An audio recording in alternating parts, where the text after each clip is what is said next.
Begin tonight with President Trump telling Americans he's committed to helping them maintain their personal arsenals, while at the same time advising North Korea he's also committed to rally the world to force the communist nation to get rid of its arsenal.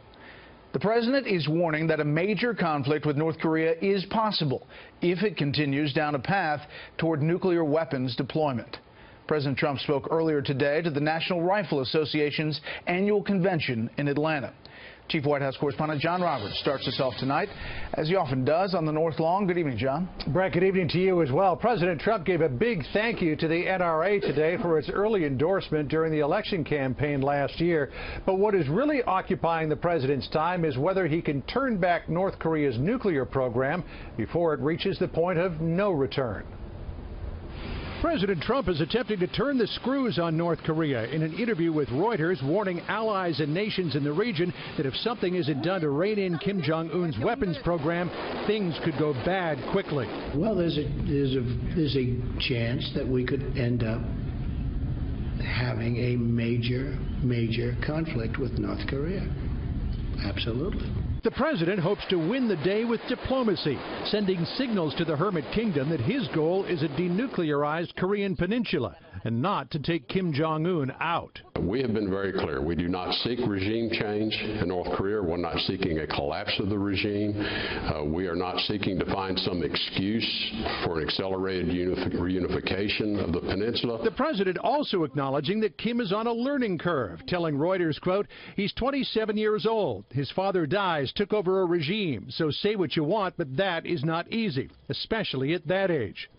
President Trump says he is getting more cooperation from China than past administrations, saying China has been turning back North Korean coal imports, telling Kim not to conduct any further missile or nuclear tests. In an exclusive interview with Martha McCallum for tonight's 100 Days program, the president saying Xi Jinping is working hard. I have a lot of respect, and I really like President Xi.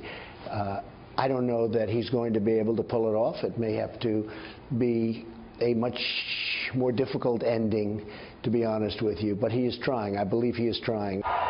As he approached his 100th day in office, President Trump also had his eye on domestic policy. In the first speech to the NRA by a sitting president since Ronald Reagan in 1983, assuring law-abiding gun owners they have a clear lane. The 8-year assault on your Second Amendment freedoms has come to a crashing end.